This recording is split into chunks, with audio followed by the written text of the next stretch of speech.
Welcome to another episode of CISO Perspective on CISO Street. I'm Laureen Smith, and I'm your host on CISO Street. I'm very excited to be here today with Morgan Wright, who is the Chief Security Advisor at SentinelOne. I've had the pleasure to work with Morgan on, I moderated several panels he was on. We did a keynote Q&A last year. And one of the things I really love about you, Morgan, is your energy. You've got a great sense of humor, but more importantly, you've got an amazing background and a very storied history. So I'm really excited to hear about that today. Who wrote that for you? I did it. I haven't paid enough money for that kind of an intro, man. So I'll turn it over to you now just to do your official introduction. And then if you could just tell us how you got into cybersecurity. And this probably may take a little bit because I know you've been doing this for a very long time. So go ahead. Well, actually, by the way, sorry, folks, I would have dressed up, but it is like, what is it? It's 95 degrees here already. And it's like, I'm sorry, it's Tommy Bahama weather. So, well, plus you're getting ready to go to the to where you should be wearing. That is classified information. I never disclose what I'm doing, when or where until after I'm back. But okay. No, it was fun. Now, currently, so I'm Chief Security Advisor for SentinelOne. It's a great gig because I've been working with them now for the last year and a half to really change their message to the market, getting into places where they normally didn't. They were used to be very technical, and we're really focusing more on how do we get that business messaging out there? How do we start talking to executives in other parts of the C-suite or in government, that are decision makers, and get them to think about problems differently? So how do we help them solve their big problems? And really the question is defining the problem. What's the problem to be solved? Number two, is it a problem worth solving? Sometimes you don't need to solve every problem. You just need to solve the right one. So we spent a lot of time doing that, but kind of to your point, Laureen, it was like I got into this. I'm an accidental entry into the cybersecurity field. It actually started because I was a lazy trooper. That's my former badge back there. The Kansas Highway Patrol. I used to be a state trooper and a detective. And we used to work these really long formulas for traffic accident reconstruction. I could bore you to death talking about conservation of linear momentum and energy crush formulas and all the stuff we had to do. And if you changed one variable, you had to go back and recompute everything. So I had a Texas Instruments calculator. And so I was getting carpal tunnel of my finger. So I decided I had a Tandy 1000 SL, and I taught myself BASIC and how to write programs in BASIC. And so what I would do is then you could put these long formulas in there, and if I changed one variable, the program would do the work. I was lazy. I worked really hard so I wouldn't have to do the work anymore. Well, that led to doing animation of traffic crashes. We used to use electronic arts software to do that, which then led me into my first computer crime course, which was actually 1993 was the first computer crime investigation course I went through. And nobody really knew what was going on back then. The internet was kind of coming along, but everything was just about analyzing just the computers, physically the computers. Back then, analyzing a 40 meg hard drive, that was considered a lot of work. That was the hard drives, 32 meg C drive, 8 meg D drive, if you guys remember the DOS partitions. But then things started picking up. I became a detective. I used to instruct in this. And then I started teaching for a computer crime organization. And then when I moved to Virginia, one of the things I did was I was doing my own thing for a little bit. I actually spent a year training the FBI on conducting internet investigations, because back in 1999, they had not really started doing that. I used to run all the anti-piracy investigations for Microsoft. I actually helped Microsoft make their first anti-piracy case over software uploaded over the internet. I've got an investigation book literally that thick, full of log files and reports and everything. So that's how I got into it. And then the real interesting transition is when I moved out here to Virginia. A lot of defense intelligence work. A lot of the work I was doing initially was in the defense area. And we were looking at building the systems. And then, Laureen, quite frankly, 9/11 hit. And that changed the perspective of everything. That changed the perspective of risk, what we were looking at, what's the real mission problem, what are we trying to do. So I ended up doing some classified work with the counterintelligence field activity, joint counterintelligence assessment group. And folks might think, oh, it's just ones and zeros, but you got to remember, if you can't communicate, you can't operate. Communications, what they used to call C4, all of the information, everything was so key. You made decisions based upon the available information. If you had bad information, you ultimately ended up with bad decisions, not because you intended to make a bad decision, but because you didn't have enough data. You got to be careful not to get analysis paralysis, but long story short, I did a lot of that stuff, ended up working my way through the Department of Justice, doing stuff like consolidation of the terrorist watch list. If you don't know how computers work and you don't know how information share, then you can't solve the big problems about how do we consolidate 25 terrorist watch lists. down to two and Right. still keep privacy in place. So, but then again, how do you protect those kind of systems? How do you protect privacy? So for 8 years, I ran global programs at Cisco, Public Safety, Homeland Security. We were building very secure, very reliable networks. I was at Bell Labs, Alcatel-Lucent. We built the first public safety broadband network. It's now called FirstNet. And then I had to lay off a bunch of people. So laying people off and getting laid off isn't fun. So basically, I've kind of been unemployable since then. But I stayed a lot focusing on this, testified before Congress on the safety and security of healthcare.gov. So, things don't put me in front of a keyboard. I'm not the person to configure your stuff. But when we start looking at what are the problem of nation states, what are the big business problems, what are some of the policies, and more importantly, I think philosophies. What's our philosophy around this? How should we be approaching this? How should we be thinking it? That's kind of where I've been spending a lot of my time as a senior fellow at the Center for Digital Government, a former senior advisor in the U.S. State Department Anti-Terrorism Assistance Program. So I just bored everybody to death. They've tuned out. I apologize for that, but that was kind of Yeah, no, I'm brings it really full glad. circle. Yeah, no, thank you for that, because it's, I rarely talk to somebody in your, like a CISO security type job like that has that amazing background. The first thing I want to talk to you about is you sort of touched on it, was the congressional testimony, and talk about your experience, because I know you made some pretty important change when you first testified in the first testimony. And why is that important? And how does that process so important to affect change? Well, look, do you really want the government? I mean, look, the government is not good at building stuff. I just let's be honest about that.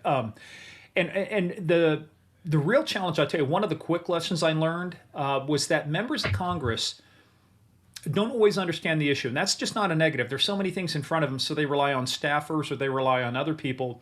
And it was very simply, the government was collecting personally identifiable information that A, they had no need for it, and number two, the information they were collecting, they weren't protecting. So my question was, why do you need this information? If somebody's just simply looking for insurance, why do they have to tell you how old they are, whether they're pregnant, and whether they're a smoker or a non-smoker or things like that?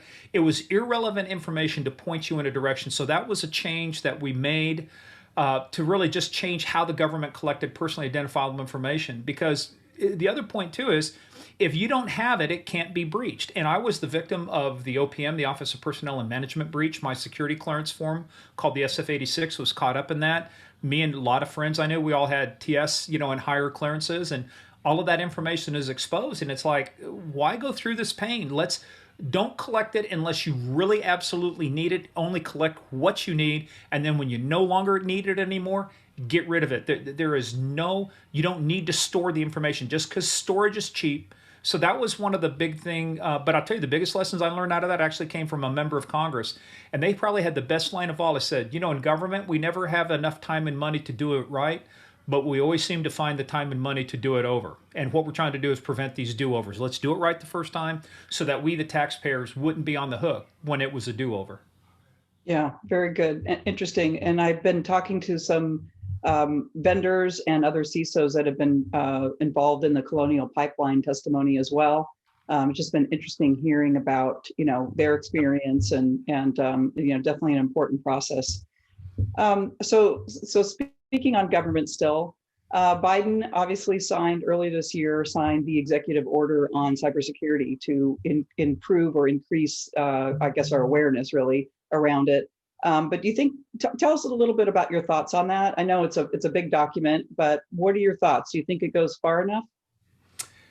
Well, look, the problem with executive orders, there are a few executive orders that are in place that have not been changed in years. It's like the executive order against assassination of other government officials. We no longer do that as a government policy. Executive Order 12333 dealing with classified information. In this case, I think it's a good start, but it's not the question of does it go far enough, is, again, are we solving the right problem? So some of this deals with obviously things that are near and dear to the heart of SentinelOne, which deals with endpoint detection and response. But it's not just because it's a product specific, it's because it's about time we brought the government into the 21st century. When OPM was breached, for example, Laureen, the technology was so old you could not even encrypt the files that were being stored in that system. It was so old, there was no solution available. My security clearance information is in the clear. Please, so they started realizing that. The other thing has always been the issue of stick and carrot. How do you get the private sector to do things Because if it's always a stick, they push back on that. If it's an unfunded mandate, they push back on it. And one of the key things that's going to come out of this is, I think, a couple things. Number one is they're kind of saying, hey, look, you can self-certify. You can say you're doing all of these things, but if there's a breach and you're found that you lied to us about that information, here comes the stick. Right. We're going to hammer you big time. So, but I think that's been leading to something I talked about even back in 2013 with this, is that at some point, and Laureen, do you remember when the all of the CEOs were going to jail over financial fraud, misstating financial, and we created what out of that? Sarbanes-Oxley, right? That's right. When's the last time you heard of a CEO of a publicly traded company getting perp walked in orange, hands behind their back, going to jail for misstating financial fraud? It's been a long time, right? It's been a long time. We need the same thing from a cyber standpoint, especially you talked about Colonial Pipeline. If you are a company that's in the critical infrastructure area, one of 16 or 17, depending on how you define it. But if you're in gas, if you're in power, water, food, electricity, banking, finance, communications, healthcare, things like that, you elected to be into that industry. You have a higher obligation than does the Tasty Freeze or the Dairy Queen. Look, if the Dairy Queen shut down, or if Brewster's Ice Cream, one of my favorite places to go, especially in the summer, shut down, would that be a national tragedy? Well, it could be. If you're Christopher Walken, it's a tragedy. It could be bad, but it doesn't affect how the United States, it doesn't affect our way of life. But when you take away, look what happened when all we did was shut down Colonial. The IT systems, not the operational systems, just the IT systems. The enduring image of that forever will be the poor lady pouring gasoline into a plastic bag and putting it into the trunk of her car. So I think from that standpoint, the executive order starts getting into that. It starts really addressing, we need to apply modern technology. But here's the real problem, though, Laureen. You can't put a brand new coat of paint on a bridge, a shiny coat of paint, and say we've solved our problem. It's the underlying infrastructure. And to this day, both in the private sector and in the public sector, we need to engage in IT modernization. We've got to build the new interstate the way Eisenhower did. We've got to build the new sets of roads and bridges digitally, because that's the only way we're going to be able to secure ourselves, especially when we start talking about IoT and all of these endpoints. And the reason we have IPv6 now is because we have so many endpoints now. IPv4 ran out of space. So we've got hundreds and hundreds, and as Carl Sagan would say, billions and billions of stars and devices, right? So again, I think the executive order is a good start, but I think at some point you'll see things codified into law, because you start off with litigation, which is what happened with Sarbanes-Oxley. They sued these companies, regulation by the SEC, and then you end up with legislation. And I think from a digital standpoint, a cyber standpoint, we're going to be ending up at legislation probably in the next year or two that will really codify into law things the private sector has to do. So what do you think that all this means? I mean, I guess I'm as you're talking, I'm thinking this chief information security officers that I speak to day in and day out, they're on the line for protecting their organizations, right? They don't want to go to jail. And so what do you think this all, like, how is it impacting them? Are they, just from your experience, because I know you've talked to many of them. Yeah. Are they just don't know what to do, or are they, looking for more resources or more information to determine what is the best strategy? Yeah, no, everybody I've run into, they know what they're doing. The question is, are we doing the right things? Are we doing protecting the right things, or protecting the right? Look, this is the crime. We've got to kind of start thinking the way the military does. And I was actually on a panel last week, and we've got a former Army Ranger. If you're a Ranger out there, Rangers lead the way every day. But we have to talk about, our approach. Sunburst, which was part of the SolarWinds. I hate to target the company because it could have been any company like Pulse Secure, but that Sunburst malware was actually part of what we call intelligence preparation of the battlefield. Our adversaries were collecting information to use in the future. And so it's that unknown, right? It's what's going to happen.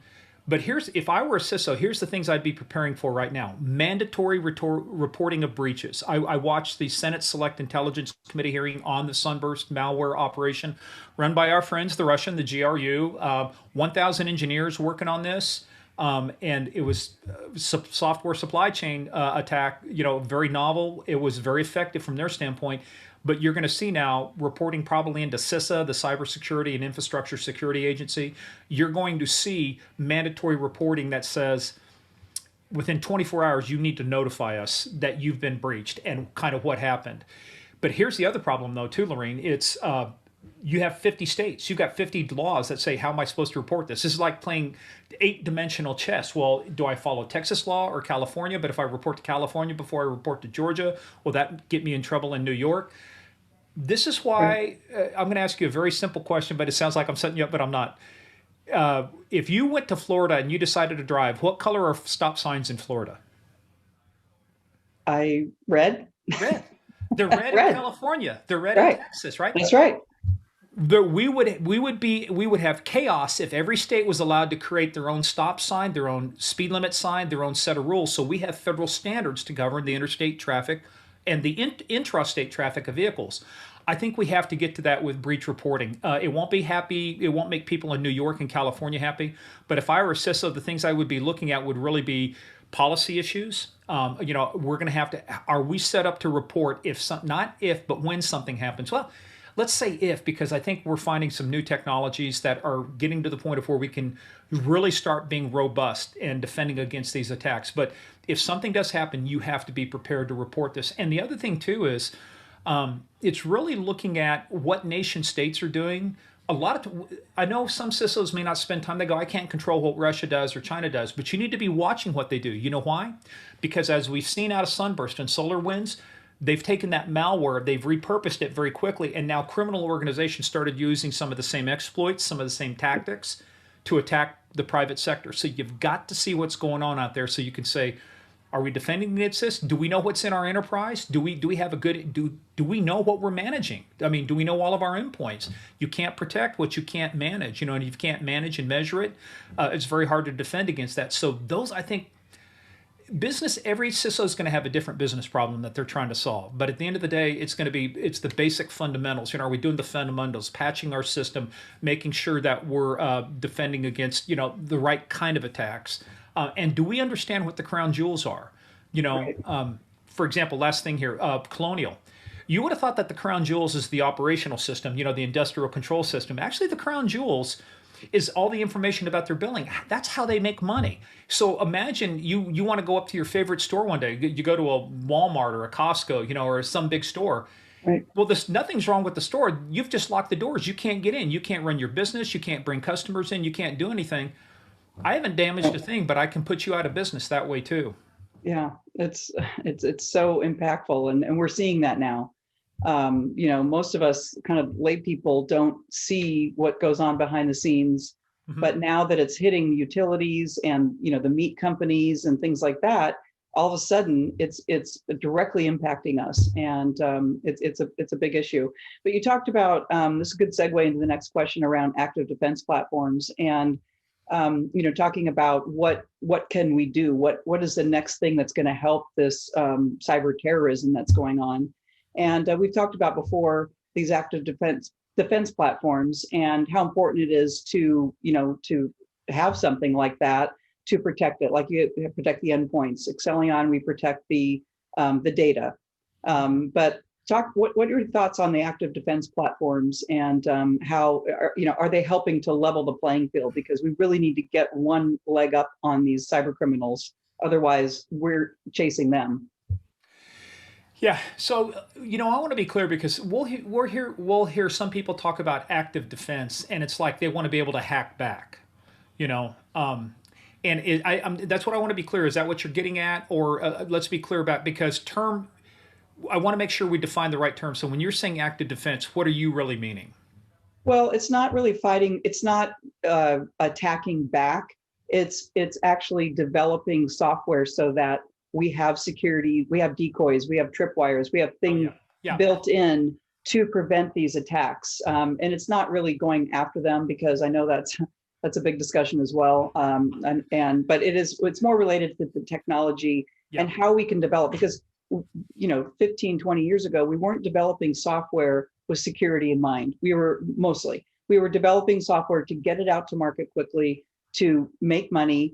It was release then patch, release then patch. Exactly, then patch. exactly. And now you have to put security first. And so that's really where I'm talking about active defense platforms, where we're actively building software, implementing software that can prevent these types of, it may not prevent it, but what's happening is, like you said, they get in, they watch, they monitor, they do all these things for months and months and months. You don't know they're in there. If we can develop software that's got decoys and tripwires and things like that, microsegmentation that can slow them down and then notify us that something's happening, then we have half a chance. No, I'm with you on that, because the reason I said that is there is a discussion within some elements of the private sector community, especially critical infrastructure, where they go, well, we want to take the fight to them. We want to, their version of active defense is we want to hack back. And it might, Skippy, bad idea. Number one, you're bad at it. You don't do this all the time. You don't have people who are trained to do this. You don't have the types of technologies. And quite frankly, you don't have the tradecraft and you don't have the skills that intelligence officers have within the Soviet, or the former Soviet Union. I said Soviet Union here, Cold War relic. Russia with China, North Korea, even Iran. You might think North Korea is some little podunk country. Let me tell you, their reconnaissance bureau, their general reconnaissance bureau, is basically on par, I think, with the Chinese, just from a skill standpoint. They don't have the numbers, but they're an adversary you cannot ignore. So from that standpoint, bad idea. But from a standpoint of having defense in depth, the old saying goes, and being able to, here's what you want to do. The purpose of defense, there was an old college football coach that said, look, defense doesn't win you games, but it sure as hell loses you games. And this is the game you don't want to lose. What you want to do is you want to either prevent or slow them down to the point of where you are extracting such a high economic price from the attacker that it's no longer feasible for them to attack you. And and look, we're talking about the increased use of artificial intelligence, machine learning, understanding what the basic vulnerabilities are, looking at, one of the top tactics for state-sanctioned espionage and these campaigns that are running is still phishing and spear phishing. It's going after the people, the humans, right? The email system. I can't tell you how many people say they're doing X after some incident happened. It's like, no, you're not. You say you're doing X, but you're not. You're doing one part of it. But unless you do everything, you're not doing X. And so, yeah, there's a lot of buy-in that has to go with that. So, no, I'm a big fan of making it, whatever it is that you do that's good for your environment, making it difficult for the attacker. Just looking at the law enforcement background, when I was a detective, it was very easy to figure out which banks were going to get robbed, which homes were going to get hit. Where were the people that skimped on the protection, that put a hollow core door on the front of $1 million home? Right. You're getting hit. That was very easy. That was easy to figure out, right? Yeah. So don't skimp. And by the way, I know security is not an area where we say, hey, show me your ROI on security. I can't show you, maybe I can't show you the ROI on security, but I can show you the financial impact for no security. Right. And I can show you the investigations and the lawsuits and the reputation damage. And if you're publicly traded, what happens to your stock and who gets fired. Let's look at the big breaches between Equifax and Target and other people. How many people lost their jobs? Maybe not quick enough, but lot of big things to think about there. Yeah, what's happened with the cyber criminals is it's turned into such big business, and you touched on that a little bit. And they're backed by millions and millions of dollars. They're oftentimes government agencies that are governments that are not really doing much to stop it. Like you said, they get a piece of malware and then they basically sell it as a software as a service, and it's incredible. And so I think that for us to combat that, it's a big task. But a lot of the company or panels that I've been moderating talked about really the good guys pulling together, sharing information, coming up with like these active defense platforms to slow them down. And like you said, I think you hit the nail on the head. Is like when we can make it so that it's not financially feasible for them, that's when we know we have the step ahead of them. And so it'll be interesting. We're doing another panel later in the year on active defense platforms. And actually, I don't normally have vendors on, but we're going to be getting some vendors to talk about their defense platforms, and interesting. So let's switch to ransomware, because it is such a hot topic. And I am going to be doing a special webinar or a panel coming up where the FBI is going to be on. So I'm interested to hear what they have to say about it. But what are your thoughts on ransomware? And to pay or not to pay is the big question at hand. Let's save that question for a second, because I think we have to lay out, I think by this time everybody knows what ransomware and what it does, but here's the big sea change, that Colonial. Here's what happened with the Colonial ransomware attack. We now have criminal ransomware organizations that are replacing nation states as viable threats against our critical infrastructure. Even as back, you look at the first Gulf War, the second Gulf War, you look at Vietnam, you look at, go back to World War II, it doesn't matter, go back to those things. If in World War II, we were bombing German factories, I mean, you had the French resistance, you had commandos, people there doing sabotage. That's little stuff, but to actually blow up a dam, I mean, you're talking about bringing in bombers and big things. And what happened now in cyberspace, we now have these criminal ransomware organizations like DarkSide, who is also a ransomware as a service. In addition to running their own operations, they now have replaced countries as a threat to our critical infrastructure, and that to me that's a sea change. A lot of people, it's not sexy to them because they can't see SEAL Team 6, coming in, Delta, special operators. They don't see a SWAT team going in the door. They don't see cool firefighting equipment and helicopters.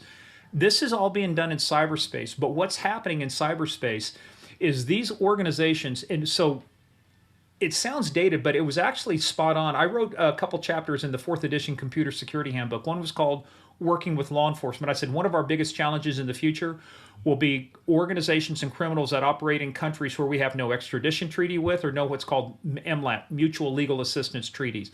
So a lot of these criminal ransomware organizations, a lot of these major players like DarkSide, guess where they're operating out of? For example, DarkSide in Russia. They operate with the implicit authority of the Russian government. Russia says, just don't attack us. You're free to stay here. So at some point, we're going to get the version of the Bush doctrine where it says if you harbor a terrorist, you're just as responsible as that terrorist, Osama bin Laden in Afghanistan. So whether you should pay or not, personally, I think paying's a bad idea. I thought my takeaway from Colonial was the FBI was able to claw back about half of that ransomware. Right. And they said, oh, great, now that we have it, we're going to spend it on cybersecurity. And my thought was, if you had a gap that you should have been spending money on, then why weren't you spending money on it in the first place? Why does it take a come to Jesus moment? Hallelujah, I finally got the light. We're going to spend money on this. That was the city of Atlanta mayors that says, look, cybersecurity was never a priority, but now it is. Right, after your huge ransomware attack. So it's been shown through the research, and not just us, but through a lot of folks, that if you pay, you end up actually a higher likelihood of being targeted again. But I can't make that decision for people. But what I can say is if you put yourself in a position to not be able to defend against that ransomware attack or stop it or prevent it from happening, then you never have to answer that question, should we pay ransom or not? But I will tell you right now, ransom is going to documented cases, and this is why the Office of Foreign Asset Control and the U.S. Treasury have sanctions against. If a payment is being made and there's good information that it's going to a terrorist organization, you can be sanctioned. Yeah, I know that there's going to be some big changes with cyber insurance as well around these payments. And I know the FBI has been talking to me about having that as a conversation in our next panel. You touched on the clawback of the ransomware that was paid from Colonial Pipeline, and they had government had put together this digital extortion task force. What do you think? What are your thoughts on this type of task force? Do you think, obviously I was actually quite amazed at how detailed, you think, like at the beginning of our conversation, you were saying government, it takes a long time for them to do something, but I associate this with government, and they were actually able to do a very complicated task and get this money back. And so I'm curious what your thoughts are on this type of task force. So the way they were able to get that money back was poor tradecraft by DarkSide. They made some mistakes that they probably won't make in the future. And so, it was not so much that they were able to don't worry, people. It's not that they're able to crack Bitcoin wallets and they have a secret way of getting in there. It's that through poor operational, what's called tradecraft and operational security, they were able to claw that information back. Look, I've worked inside the government, both classified and unclassified spaces, and I've been a part of one of the largest projects in DOJ on information sharing. I actually wrote what's called the concept of operations around it. A lot of those things are good in theory, but here's the thing. You can't arrest your way. You can have all the digital task forces you want, but as long as these people are operating in countries where we can't extradite, we know who's behind DarkSide. I guarantee you, without a shadow of a doubt. Because why? Because we know who the Chinese intelligence officers that did certain hacks. Why? Because we've indicted them. We've indicted Iranians and North Koreans and Russians. And the chance of getting them into U.S. courtroom is absolutely zero. We will never see them in a courtroom. So it's great to have a task force. It's great to and I'm being kind of cynical here because I've been on the inside of this. It's great from an optic point of view, but what we really need is for government to get the hell out of the way, let the private sector really innovate, reward innovation, punish legacy thinking. So if you're still running antivirus from 2005 because you think we checked the box, we have you ought Right. you ought to pay the price for that. So, but what I think though, but here at the end of the day, here's what I think it is. Just like in the news cycle, I've been doing a lot of stuff with the news. I was in New York last week. I mean, Yep. just the last 2 months has just been one of the most, some of the most active time I've had. And one of the reasons being it's finally made it into the news cycle to where it's a staple of reporting.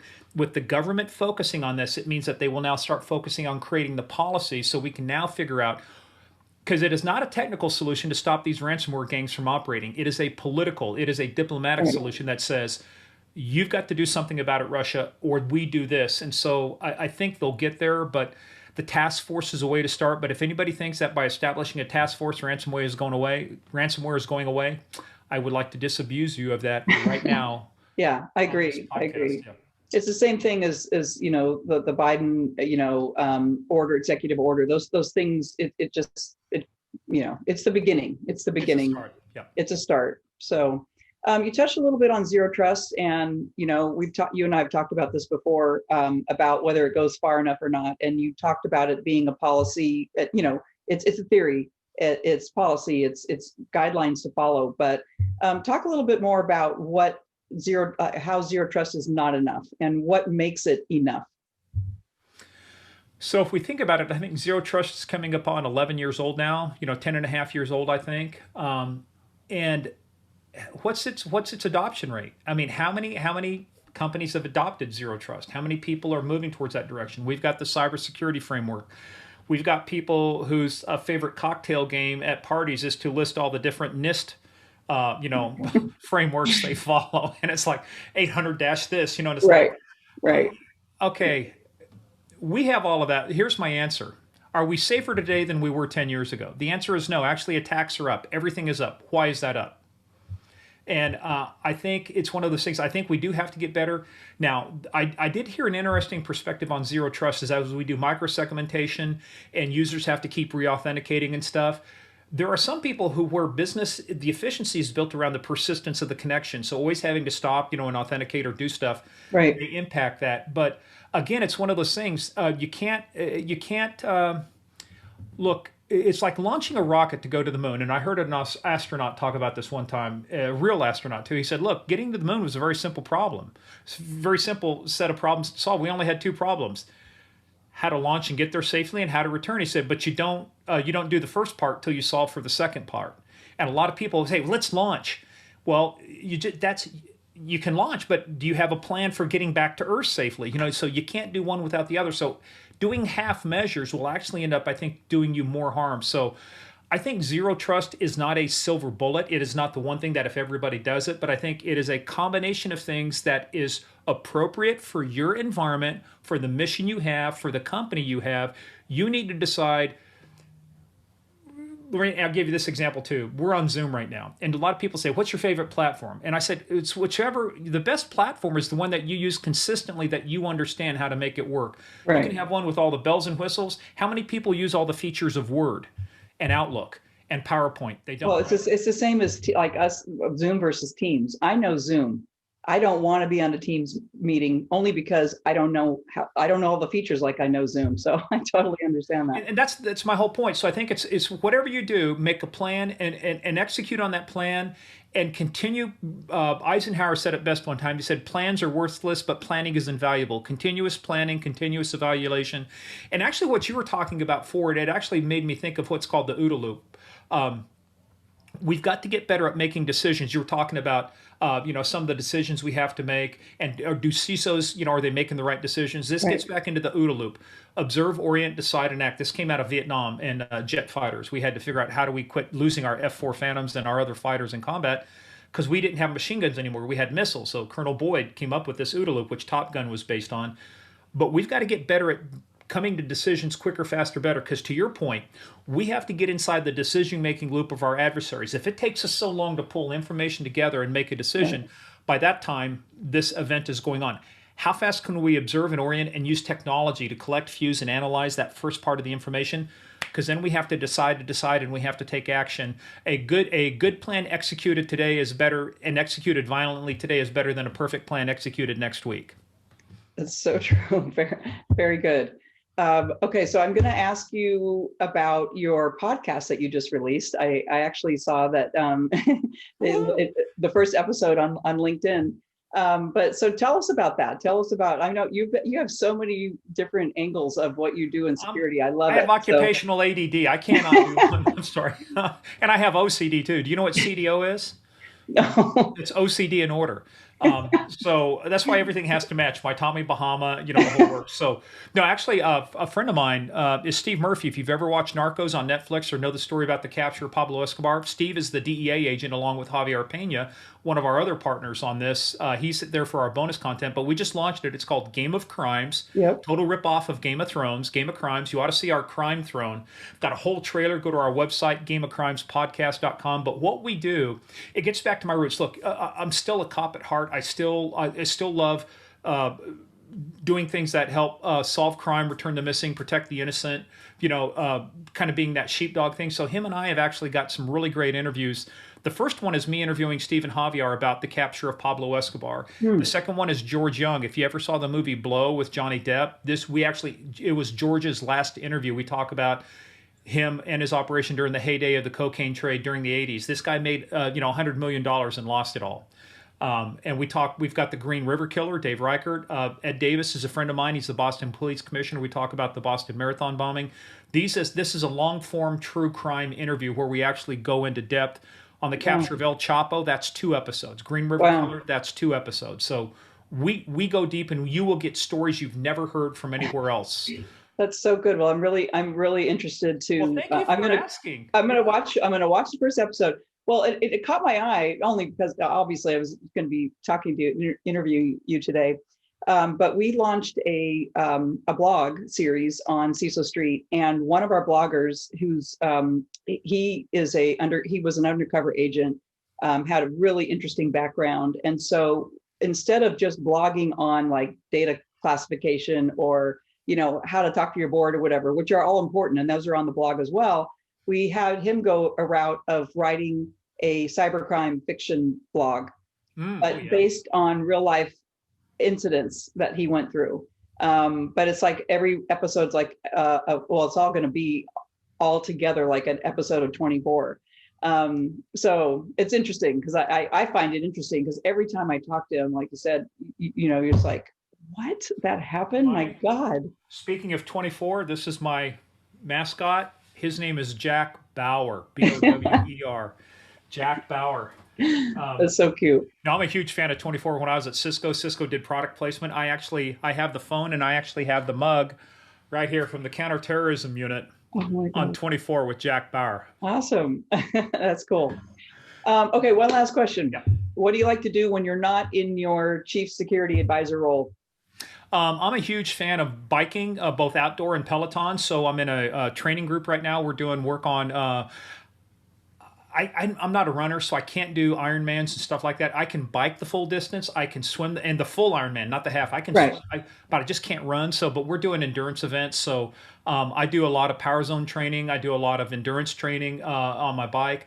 Avid shooter too, so do a lot of pistol and rifle kind of stuff down at the range and stuff. And I have to because Murphy, my partner on the podcast, he's an excellent shot and he thinks he's better than me, so I have to practice like that. And then I'm also a musician at heart, so I was a music major in college, so still played banjo, guitar, piano, so I stayed doing stuff like that. Awesome.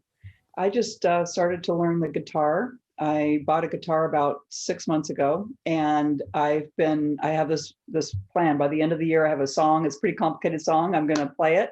So I've been taking lessons every week, and it's so fun. I really love it. It's like you can't think about anything else when you're doing it. I'm holding you to it. You have 6 months and 2 days. No, I know it. I'm going to do it.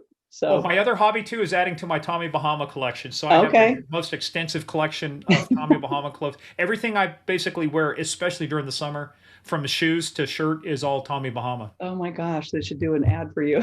you should do an ad for them, and they should pay you. That's right. I'll have to tag Tommy Bahama. Anyway, well, it was so great to talk to you. I always enjoy our conversations. You're just so full of energy, and I know that our audience is going to really get a lot out of this. I know you had a lot to say, talk fast. So listeners, Listen get your ears faster. ready. I don't talk fast. You listen slow. By the way, what are the two things you have to try in Turkey? Oh my God, Iskender and Kunafe. There you go. Okay. Courtesy, Haji Baba's. If you're in Ankara or Istanbul, go to Haji Baba's. Tell them Morgan sent you. Awesome. Thank you so much. And you're going to be on a panel coming up on Zero Trust, and that'll be in a couple months. So thanks so much and enjoy your vacation. You bet. Same to you. All right. Bye.